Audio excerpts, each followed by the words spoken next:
What's up, guys? Lance the Obscure Movie Guy coming to you once again with another fun-filled, fact-filled video that you probably won't care about, but we're going to do it anyways, trying to change the world one post at a time. Welcome to 2025. This will be the first video of the new year, and yes, it is in conjunction and association with Indie Horror Junkie. So be sure to go to indiehorrorjunkie.com, go to the Indie Horror Junkie YouTube channel and check out their podcast. They have new episodes every Wednesday.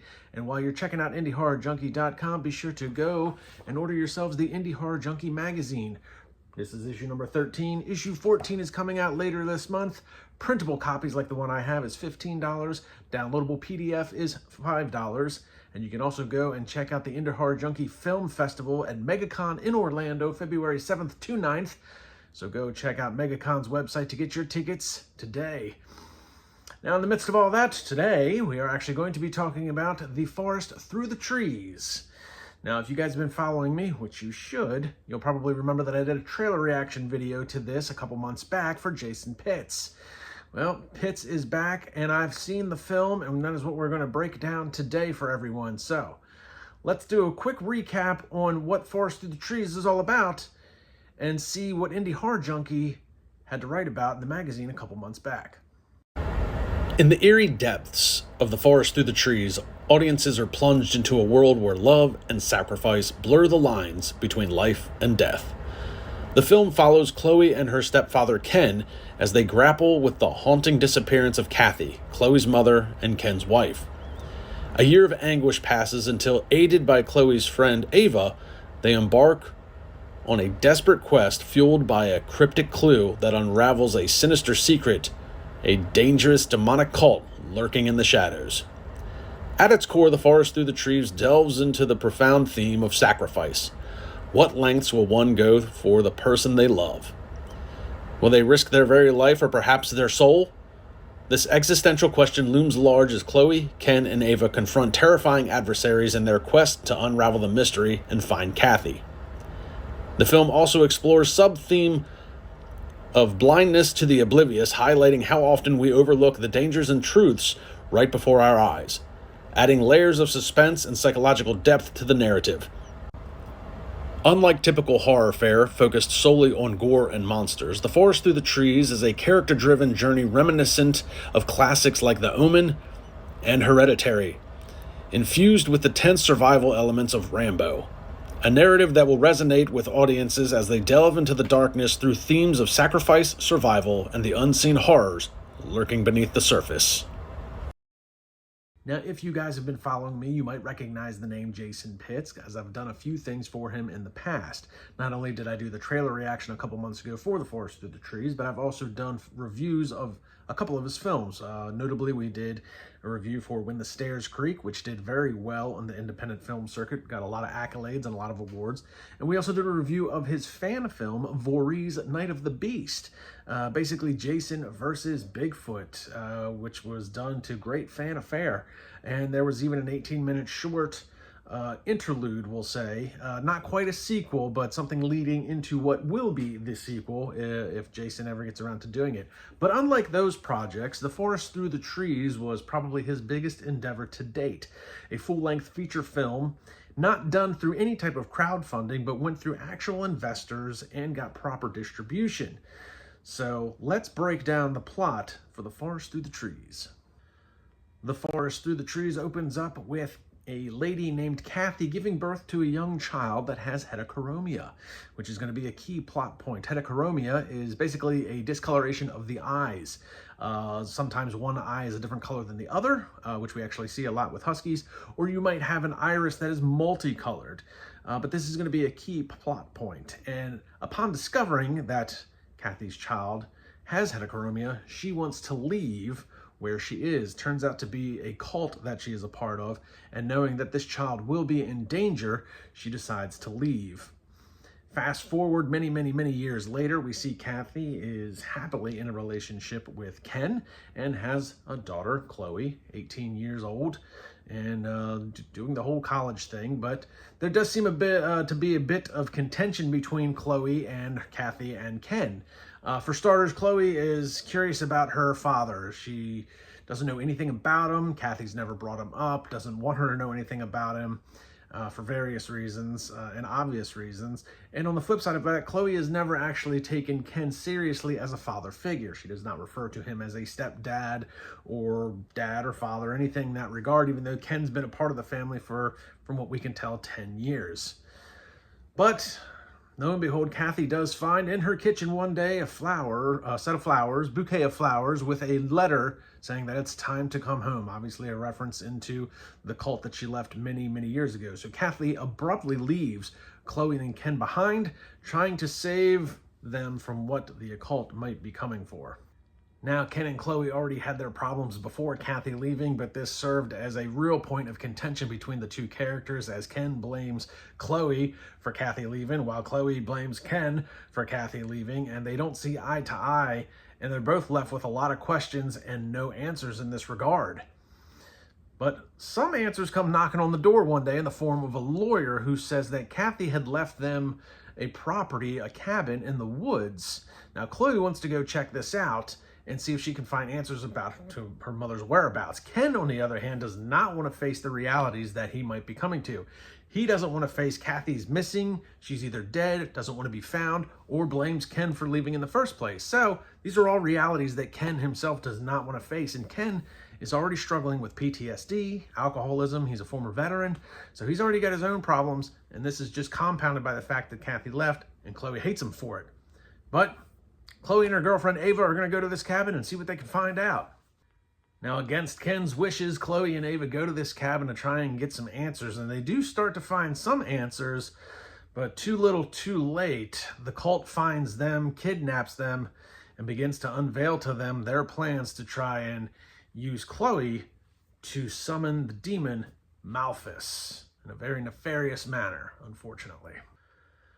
So, of course, Ken figures out that the girls have gone to the cabin, and he's gone after them to essentially save the day, but it'll be too little too late by the time he gets there. So I do want to kind of leave it at that because this film, I want it to be as spoiler free as possible because I do want people to go see the film. But I'll say this, the plot, this isn't your typical damsel in distress, big guy comes to save the day type film. It's not your typical summoning of a demon type film either. It's got a lot of subplots that play very large in part to the overall plot, which was all done with very good intent. So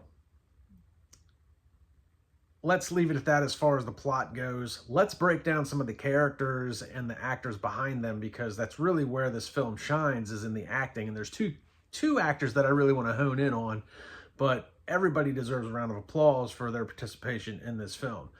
So starting with Chloe and Ava, played by Annie Sullivan and Olivia Disney, had great screen chemistry that played large in part. They're in a relationship, and that relationship essentially, you'll find out, is not what it seemed to be. And even when there's that shift in the relationship, the screen chemistry between the two actresses was very pure and very believable in all sense of the word. They both did an amazing job and should definitely be proud and happy with what they pulled off. Chloe does a really good job, Annie does a really good job of portraying Chloe with this sense of disdain towards Ken, and ultimately kind of turning a corner in the middle of the film, where Ava does a 180 in the opposite direction. She was often the bridge between Ken and Chloe and no longer wants to play that part. She's got other ideas that she wants to pursue. So good job to both of them. One of the main actors that I do really want to talk about, though, is Ken, who was played by James Stokes. Now, James Stokes and Jason Pitts do have some history together. James was the Jason in Voorhees Night of the Beast. Now, James has done some shorts, some fan films, nothing too major. His IMDb is, you know, I don't want to say it's incomplete, but it's nothing that you probably haven't seen him unless you're really into Jason Pitts's fan films and stuff like that. But I was really happy that Jason went with James in this character. This was a great opportunity for James Stokes to finally spread his wings a little bit, show his acting chops, and to go from and James, I mean this with all due respect, to go from something that's very unknown to being a full-blown actor in this film, really got to show a lot of great range. And it was incredible because I've seen James, basically Jason is a walking silent monster, and he gets to play a complete 180 with Ken, who's got some very complex social disturbances that he's dealing with. As I said, he's dealing with alcoholism, he's PTSD, former veteran, and he's dealing with all of these things. He's dealing with his wife leaving, and James was able to portray all of those emotions, all of those characteristics, very pure and very true. I mean, he looks like a veteran. He's a big guy. He's in good shape. He's got really good screen presence, and I was really happy for him to be able to actually portray this character. And I really do. I think it's going to do a lot for his career moving forward once people actually go out and see this film. I think it's going to do a lot for him moving forward to open the doors a little bit to bigger and better things for him. And I also think the same for Jason Pitts. I think once people actually get to see this film and see the type of directing and acting, and writing that Jason's been able to put together with something like this, I think it's going to open doors for him as well. But props to James Stokes for pulling off Ken. Great character, great acting, great emotion, and everything that he did. He should be really proud of his portrayal of this character, so top notch to him. The other actor that I want to focus in on is Scott Doss as Julian. And I didn't talk about Julian I didn't talk about Julian at all in the plot summary because I want people to really go into this without knowing a whole lot about Julian, because he is an incredible character. Scott Doss did an amazing job. I'll say that, Julian is a part of the cult. He's basically, I don't want to say he's the ringleader because he's not, but he is, he's a very animated character, mostly because Scott Doss is a very animated person. So, Scott, I mean this with all due respect. You come off creepy as hell in this movie, and I know that was with intent. I know Julian is supposed to be a creepy character. Scott Doss is an older gentleman. He's got a very animated face, and that face works well with the correlation of his speeches and the tone of his voice. And what I mean by that is Scott has a lot of inflection for this character in his voice, when he talks. And it's almost operatic, the way he rises and falls with his speeches and his tones. And his face works well in that regard to almost accentuate what is being said with this, his facial expressions. And it works so well. The character was absolutely ridiculously creepy, and it was perfect. And, if if I ever wanted an older gentleman to play an older Joker, Scott Doss would be the guy. If you were going to do a fan film and you needed an older Joker, Scott Doss would be the guy to do it. His face works well. He's got a creepy smile.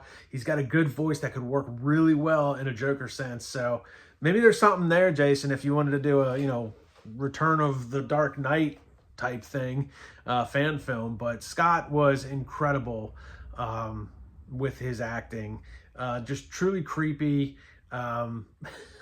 He just looks creepy, he sounds creepy, he acts creepy. It was a perfect character, and I'm sure Scott is not creepy in real life. He seems like a very nice gentleman, the few interactions that I've had with him online. So he seems like a very sweet man, and that's usually how it goes. Usually the nicest people in Hollywood are often the worst people on screen. They play the worst bad guys imaginable, but they're like just the sweetest people in real life. So props to Scott for pulling that off. From a technical aspect, this movie is also great. The pacing for this film is pretty intense. In fact, the first 50 minutes of this film actually paces along at a really good rate, and you get so wrapped up in the story. I know I myself had to stop and actually start over because I was so enthralled in the actual story. I wasn't taking any freaking notes my first time around, so I had to stop it and start over. So the first 50 minutes actually go by relatively quick, and you get involved in this storyline. Now, in the second half of the movie, the pacing, how do I want to put it? Because it's not bad, but it's a stop and go type thing, which actually works really well with the film. What I mean by that is, it's almost like getting on a treadmill and then sprinting and then walking, sprinting and then walking, because what you have is you have Ken who's trying to come save the day, and you get these pretty cool action sequences, and you know, they're pretty intense, and you know, Ken's taking on the bad guys, and then it'll break away from that, and then you have, you know, Julian, who is, you know,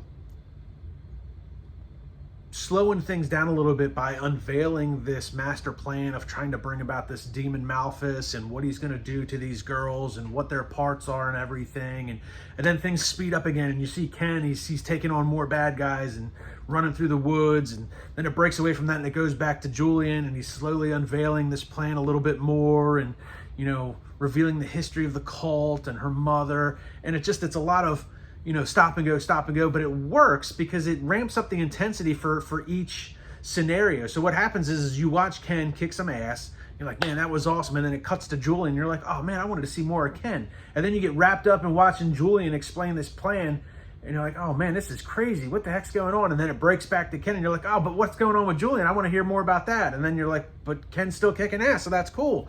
And it's a lot of back and forth like that, and it worked really well in the second part of the movie. I really enjoyed it. Another thing that worked really well with this film was the lighting. The lighting was very specific to, and it sounds silly. It's. I don't want to play it off as nothing, because I know lighting's important in any film, but usually it goes unnoticed in kind of independent films or low budget stuff. I don't know what the budget was for this movie, but I use that term loosely for Jason's films on this one, because I don't know what the budget was. But in a lot of low budget films, the lighting is pretty bad sometimes. Sometimes it's just a matter of using the lights in the house, or if you're doing a car scene at night, it's just a matter of using the dome light. Sometimes that's all you got. So the lighting in this was actually very illuminating, if you will, because they really used good lighting to use the lighting for a focal point, to try and accentuate the ambiance of the surrounding area. So what you have is you have this focal point of Julian. We'll use Julian as an example. A lot of the lighting is focused on him, and it kind of darkens the background, because not only are you in the woods at night, but it's a dark scenario in which you're dealing with trying to summon this demon. So using Julian as the focal point, but remembering that the rest of the area is dark because you're in a dark situation, in a dark area, and it's looking pretty grim. So I enjoyed the lighting for that. And the lighting wasn't always from like the front to me. A lot of the lighting was shot from the side, you know, left side, right side. You know, they used some pretty good lighting angles to help accentuate those points and leave that background not completely dark. It's not black by any means, but it's to let you know that even though things are being unveiled and it's kind of illuminating, like it's almost a metaphor. Like they're using the lighting almost as a metaphor. Julian's enlightening them to what is going to happen to them, while the background remains dark as you're still in a dark area and a dark part of your life right this second. So that was really good. Overall, this is a really good film. I'm really happy for Jason. I know he put a lot of work and effort into this, a lot of time and energy. He sacrificed a lot of things, which plays in part with the whole theme of the film. You know, Jason sacrificed a lot to make this happen, and sacrifice is exactly what people are doing in this film. You know, every main character finds themselves, like I said, sacrificing time, energy, effort, life, blood, whatever the case may be. All of the characters, and Jason himself included, sacrificed a lot to put this out and make it happen. So I'm very happy for Jason in this. I think this, just like this movie is going to do stuff for James Stokes as an actor, I think this is going to open doors for Jason down the road. I know the distributors have already talked to Jason about what's he got on tap to come out next. I don't think he was prepared for that. I know he's got a couple of things on the back burner that he's been tinkering with, but I don't think he was ready for the distributors to be like, hey, what do you got coming next? So I think this movie is going to work for him very well. Scott Doss, I mean, he seems pretty established. I'm sure he's got a lot of things on the back burner, but there was a lot of great crew chemistry throughout this whole film with all of the actors. Even the editor, Will Reed, the editing in this film was great. It gives it a very professional look and tone when watching it. Director of photography, Charlie Brady, they all worked really well. I liked, it sounds silly and it's minuscule when you watch a big budget film, but when you watch something that's independent, I refer to them as quick cuts. There's a lot of quick cuts in this film, and usually you see that with bigger production type stuff because they can afford to take multiple shots with multiple cameras. So, but what I mean by that is, like, if I'm having a conversation with somebody, I'll say a line and then it'll cut to the other character. They'll say a line, it'll cut back to me, I'll say a line. Or even something as small as like picking up a book or a glass of water. Like, you don't just get me picking up a glass, like you'll get me reaching, then you get a quick cut of like my hand picking it up, and then a quick cut back to me with it like in my actual hand. So it sounds silly, but quick cuts like that give the film a more professional look and tone versus some of the low budget stuff where it's just, hey, I just grabbed a book. How cool was that? You know, it sounds silly, but the overall tone, it gives it a much more professional look and tone versus some of the other low budget stuff that we see. So in that regard, you know, Charlie Brady, Will Reed, they should all be very proud of everything that they did. I'm really looking forward to seeing how this does on the independent film circuit. Looking forward to see what Jason Pitts has got coming down the pipeline next. So mad props to everybody involved on this one. And you guys should definitely check it out when it becomes available. They're having their premiere January 15th. And then I think they've got another one scheduled for February, and hopefully it'll be available streaming and video on demand later in the year. So be sure to go follow Forest Through the Trees on Facebook to stay up to date on all the news and updates with what's going on with that. You can probably follow Jason Pitts, look up James Stokes. And guys, like and subscribe and comment on my video. Let me know what you guys think. And go check out IndieHorrorJunkie.com. Like I said, the Indie Horror Junkie podcast every Wednesday on the YouTube channel.